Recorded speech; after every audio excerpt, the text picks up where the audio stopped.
नमस्कार दोस्तों, question discussion के एक और नए वीडियो में आपका स्वागत है। तो चलिए आज हम लोग फिजिक्स में ग्रेविटी से रिलेटेड क्वेश्चनों का डिस्कशन करेंगे।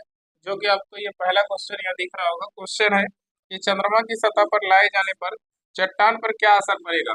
पहला ऑप्शन है कि इसके भार में परिवर्तन होगा, इसके द्रव्यमान में परिवर्तन होगा। तो देखिए, एक होता है द्रव्यमान और एक होता है भार। एक होता है द्रव्यमान यानी मास, द्रव्यमान, और एक होता है भार, वेट। होता है भार, वेट। अब देखिए, द्रव्यमान की बात करें, द्रव्यमान को हम लोग किलोग्राम में नापते हैं, इसलिए इसका एसआई यूनिट की बात करें किलोग्राम होता है। इसका जो एसआई यूनिट होता है, एसआई यूनिट जो होता है यह किलोग्राम होता है। यानी द्रव्यमान का ऐसा मात्रक क्या होता है, किलोग्राम। इसकी बात करें, इसका एसआई यूनिट जो होता है, एसआई यूनिट जो होता है वो होता है केजी मीटर पर सेकंड स्क्वायर, या इसी को लिखा जाता है न्यूटन। यानी भार के एसआई मात्रक की बात करें केजी मीटर पर सेकंड स्क्वायर या न्यूटन। द्रव्यमान की बात करें तो द्रव्यमान जो है ये अदिश राशि है। द्रव्यमान क्या है, अदिश राशि है। द्रव्यमान अदिश राशि है। और ये भार की बात करें तो भार सदिश राशि है। भार क्या है, सदिश राशि है। ये द्रव्यमान जो है, द्रव्यमान का मान पूरे ब्रह्मांड में कहीं नहीं बदलता है। इसका मान जो है पूरे ब्रह्मांड में कहीं नहीं बदलता है। कहीं नहीं बदलता है, कहीं नहीं बदलता है। लेकिन भार की बात करें तो भार W बराबर mg होता है। भार W बराबर क्या होता है, mg। और ये भार जो है g पर निर्भर करता है। g जो होता है ना, ये अलग अलग स्थान पे अलग अलग होता है, इसलिए भार का मान अलग अलग जगह पे क्या होता है, अलग अलग। इसका मान जो होगा यानी भार का मान, इसका मान अलग अलग जगह पे अलग अलग होता है। अलग अलग जगह पर अलग अलग होता है। अलग अलग होता है। क्योंकि जी का मान क्या होता है, क्योंकि जी का मान अलग अलग जगह पे अलग अलग होता है। अगर जी का मान जय होगा तो भार जय होगा, जी का मान कम होगा तो भार क्या होगा, कम होगा। अब देखिए, क्वेश्चन पूछ रहा था कि चंद्रमा की सतह से लाए गए चट्टान पर क्या असर होगा। कह रहे कि चंद्रमा की सतह से लाए गए चट्टान पर क्या असर होगा। तो देखिए, चंद्रमा की बात करें और पृथ्वी की बात करें तो पृथ्वी पर का जो भार होता है चंद्रमा पर के भार का 6 गुना होता है। यानी चंद्रमा पे 6 गुना कम होता है और पृथ्वी पे 6 गुना ज्यादा होता है। अब देखिए, अब यहाँ क्वेश्चन का में परिवर्तन होगा। चंद्रमा पर से ला रहा है तो चंद्रमा पर से ला रहे तो भार में परिवर्तन होगा। पृथ्वी पर 6 मतलब 6 गुना कम होता है पृथ्वी पर का, और उसका 6 गुना ज्यादा होता है तो भार में परिवर्तन होगा। अब देखिए, बी ऑप्शन कर रहे हैं, इसके द्रव्यमान में परिवर्तन होता है। पूरे ब्रह्मांड में द्रव्यमान कहीं नहीं बदलता है, तो ये गलत है। सी ऑप्शन है, इसके द्रव्यमान और भार दोनों में परिवर्तन होगा, केवल भार में परिवर्तन होगा, द्रव्यमान में नहीं। डी ऑप्शन, इसके द्रव्यमान और भार दोनों समान रहेंगे, ये भी गलत है। कौन सही है, ऑप्शन ए सही है। यानी कह रहे इसके भार में परिवर्तन होगा, भार में परिवर्तन होगा। अगर चंद्रमा पर से पृथ्वी पर लाइएगा तो उसका भार जो होगा 6 गुना बढ़ जाएगा। इसका आंसर होगा ऑप्शन। नेक्स्ट क्वेश्चन है, जब दो अंडों को किसी निश्चित ऊंचाई से इस प्रकार गिराया जाता है कि अंडा पक्के फर्श पर और दूसरा तकिए पर गिरता है, और कह रहे कि कौन सा संभावित परिणाम नहीं होगा। एक तकिए पर गिरा रहा अंडा और दूसरा एक फर्श पे गिरा रहा है। और पहला ऑप्शन को पढ़िए, कह रहे विभिन्न ऊंचाई से गिराई गई वस्तु पर भिन्न भिन्न स्तर के बल लगते हैं। यह सही बात है, जितना ऊंचाई से गिरेगा उतना उस पर बल क्या होगा, ज्यादा लगेगा। दूसरा ऑप्शन की बात करें, कह रहे दोनों अंडे टूट जाएंगे। और देखिए, दोनों अंडे नहीं टूटेंगे, जो फर्श पे गिरेगा ना वो टूट जाएगा, लेकिन जो तकिए पे गिरेगा वो अंडा नहीं टूटेगा। अब देखिए, कह रहा था कि कौन नहीं होगा, तो यही ऑप्शन बी क्या होगा, नहीं होगा। कह रहे दोनों अंडे टूट जाएगा, दोनों नहीं टूटेगा, एक टूटेगा। अब सी ऑप्शन को पढ़ लीजिए, कह रहे पक्के फर्श पर गिरने वाला अंडा टूट जाएगा, यह सही बात है। अब देखिए, डी ऑप्शन है कि तकिए पर गिरने वाला अंडा नहीं टूटेगा, यह भी सही बात है। तो गलत कौन है, ऑप्शन बी पे जो लिखा है कि दोनों अंडा टूट जाएगा, ऑप्शन बी यही गलत है, ये परिणाम नहीं हो सकता। तो आंसर क्या होगा। नेक्स्ट क्वेश्चन है कि किसी वस्तु का भार सर्वाधिक होता है, पहला ध्रुव पर, बी ऑप्शन है भूमध्य रेखा पर। तो देखिए, ऐसे प्रश्न जो है ना 7-8 क्वेश्चन पूछता है। कब पूछेगा भैया भार अधिकतम कब होता है, कब कहाँ पे न्यूनतम होता है, पृथ्वी की घूर्णन गति के बढ़ा देने से भार क्या होगा, घटा देने से क्या होगा। तो देखिए, पृथ्वी की बात करें ना, ये पृथ्वी है, और इसकी बात करें जिसे विषुवत रेखा कहा जाता है, ये क्या है, विषुवत रेखा है। और इसकी बात करें तो ये ध्रुव है, ये क्या है, ध्रुव है। अब देखिए कि जी की मान की बात करें ना, तो जी का मान जो होता है ध्रुव पर अधिक होता है, ध्रुव पे क्या होता है, अधिक होता है जी का मान। और विषुवत रेखा की बात करें तो विषुवत रेखा पे जी का मान कम होता है। अब देखिए, पृथ्वी सतह से ऊंचाई पे जाइएगा तब भी जी का मान घटेगा, और पृथ्वी सतह से गहराई में आइएगा तब भी जी का मान घटेगा। और पृथ्वी के केंद्र पे जाने से जी का मान शून्य हो जाता है। तो देखिए पृथ्वी सतह से पृथ्वी सतह से ऊंचाई या गहराई में जाने पर, ऊंचाई या गहराई में जाने पर, गहराई में जाने पर, गहराई में जाने पर जी का मान घटता है। जी का मान जो होता है ये घटता है, जी का मान घटता है, जी का मान घटता है। और पृथ्वी के केंद्र की बात करें तो पृथ्वी के केंद्र पर शून्य हो जाता है। पृथ्वी के केंद्र पर क्या हो जाता है? शून्य हो जाता है। केंद्र पर शून्य हो जाता, शून्य हो जाता है।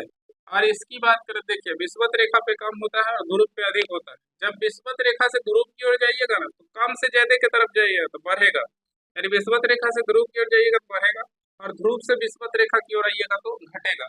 अब देखिए घूर्णन गति के कारण पूछता है कि पृथ्वी की घूर्णन गति के बढ़ा देने से विषुवत रेखा पे क्या प्रभाव पड़ेगा जी के मान पे।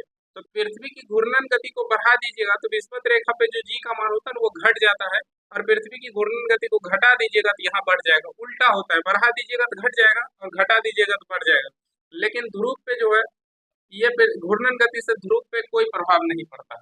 और इसके बाद बात करें, अगर पृथ्वी की घूर्णन गति को रोक दिया जाए तो ध्रुव और विषुवत रेखा पे जी का मान समान हो जाता है।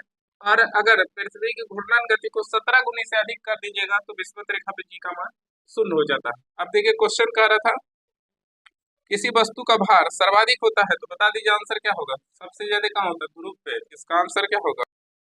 ऑप्शन ए, पहला ऑप्शन है ध्रुव पे।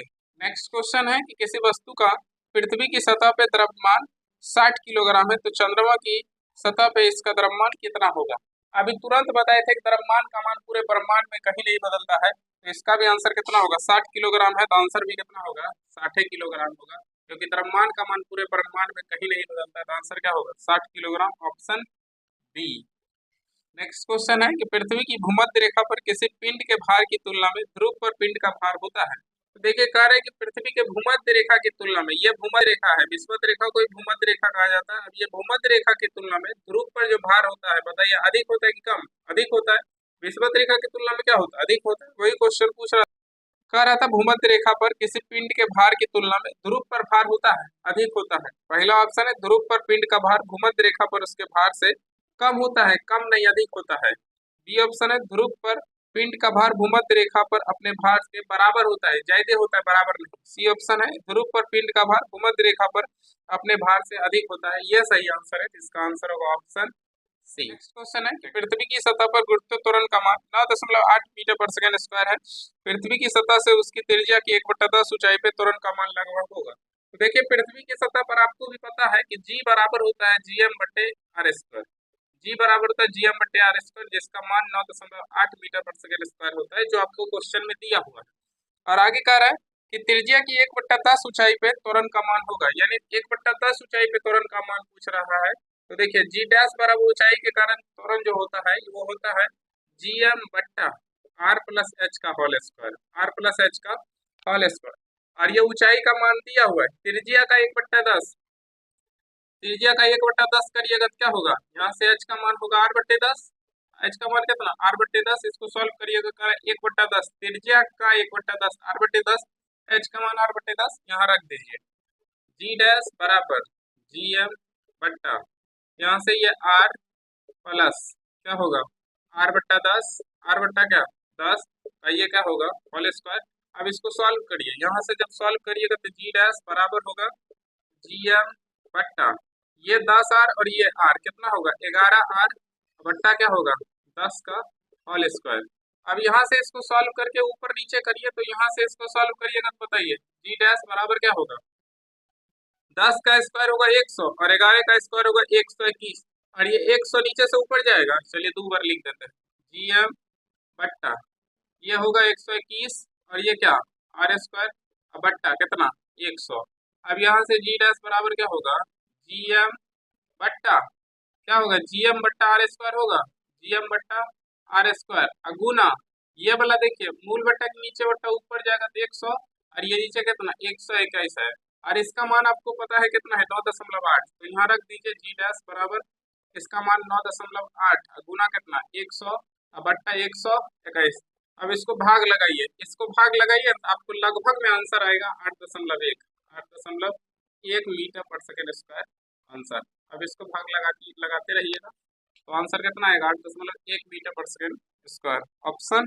नेक्स्ट क्वेश्चन है कि पृथ्वी पर किसी वस्तु का भार चंद्रमा पर इसके भार का कितने गुना होता है। तो देखिए पृथ्वी पर भार की बात करें, पृथ्वी पर भार की बात करें तो पृथ्वी पर जो भार होता है ना, पृथ्वी पर जो भार होता है वो W बराबर होता है mg। और चंद्रमा की बात करें, चंद्रमा पर जो भार होता है, चंद्रमा पर जो भार होता है ना वो होता है W बराबर mg/6। W बराबर होता है mg/6। तो देखिए पृथ्वी पर का 6 गुना कम है, इसका मतलब है कि चंद्रमा पर का भार का ये पृथ्वी पर 6 गुना ज्यादा होगा। और देखिए क्वेश्चन क्या कह रहा था कि पृथ्वी पर किसी वस्तु का भार, पृथ्वी पर पूछ रहा था पृथ्वी पर किसी वस्तु का भार चंद्रमा पर के भार का कितने गुना होता है। तो चंद्रमा पर के भार का कितना गुना होगा, 6 गुना। लेकिन पूछता कि चंद्रमा पर का भार पृथ्वी पर के भार का कितना गुना होता, तो 1/6 गुना। तो आंसर बता दीजिए, इसका उल्टा पूछ रहा था, इसका ये 1/6 और इसका ये कितना 6 गुना। तो आंसर कितना होगा, ऑप्शन डी में है 6 गुना, तो आंसर होगा ऑप्शन। नेक्स्ट क्वेश्चन है, एक ग्रह की त्रिज्या और द्रव्यमान पृथ्वी की त्रिज्या और द्रव्यमान के आधे है, इस ग्रह पे जी का मान होगा। तो देखिए कह रहे कि ग्रह की त्रिज्या और द्रव्यमान दोनों आधा है, तो जी बराबर फॉर्मूला होता है gm/r², gm बट्टा क्या r²। और ये क्वेश्चन कह रहे थे द्रव्यमान भी आधा है और त्रिज्या भी आधा है, तो अब यहाँ से जी डैश निकालिएगा तो बताइए क्या होगा, gm/2 और इसका आधा करिए तो r बट्टा क्या होगा 2। अब इसको सॉल्व करिए, यहाँ से जी डैश बराबर gm/2 क्या होगा 2 और ये बट्टा r² और ये 2 दूनी कितना 4, काट दीजिए 2 बार में कटेगा, ये मूल बटा के नीचे बटा तो ऊपर जाएगा, तो जी डैश बराबर होगा 2 गुना gm/2 क्या होगा r²। और इसका मान अभी तुरंत बताए थे कितना होता है, इसका मान होता है 9.8 मीटर पर सेकेंड स्क्वायर। तो बताइए इसके जगह हम इतना लिख सकते हैं, जी डैश बराबर ना, तो देखिए दुगुना हो गया लेकिन इतना आंसर नहीं दिया, पूरा सॉल्व करके आंसर दिया था। जी डैश बराबर 2 गुना इसका मान होता है 9.8, इसको सॉल्व करिए गुना करिए कितना होगा 19.6 मीटर पर सेकेंड स्क्वायर। आंसर होगा 19.6 मीटर पर second square, option C. Next question है कि निम्न में किस स्थान पर गुरुत्व त्वरण का मान शून्य होता है। तो अभी तुरंत बताए थे गुरुत्व त्वरण का मान शून्य कहाँ होता है, पृथ्वी के केंद्र पे। पहला ऑप्शन है समुद्र स्तर पर, बी ऑप्शन है पृथ्वी के केंद्र पे, आंसर होगा क्या ऑप्शन बी, पृथ्वी के केंद्र पे क्या होता है शून्य होता है। क्वेश्चन है कि पृथ्वी पर किसी वस्तु का वजन यानी 200 न्यूटन है, इसका द्रव्यमान क्या होगा। देखिए कि 200 न्यूटन यानी भार दिया हुआ है, W बराबर दिया हुआ है 200 न्यूटन और आगे पूछ रहा है कि इसका द्रव्यमान होगा, यानी m आपसे पूछ रहा है, भार को W से द्रव्यमान को m से, और ये गुरुत्व त्वरण का मान दिया हुआ है g बराबर 10 मीटर पर सेकेंड स्क्वायर। और भार का फॉर्मूला होता है W बराबर क्या mg। और ये कहाँ पूछ रहा है, पृथ्वी के सतह पे। चंद्रमा पे पूछता तो mg/6 होता, लेकिन पूछ कहाँ रहा पृथ्वी पे, तो ये फॉर्मूला लगा दीजिए, W का मान कितना 200, m का मान पूछ रहा है, g का मान है 10, काट दीजिए 10 से 10 खत्म हो जाएगा, का मान कितना होगा 20 किलोग्राम, 20 किलोग्राम। तो आंसर बता दीजिए क्या 20 किलोग्राम। नेक्स्ट क्वेश्चन है कि चंद्रमा पर किसी वस्तु का भार पृथ्वी पर इसके भार का कितना गुना होता है। तो इसका आंसर आप कमेंट बॉक्स में कमेंट करिएगा। इस वीडियो के लिए इतना है, मिलते हैं नेक्स्ट वीडियो में, तब तक के लिए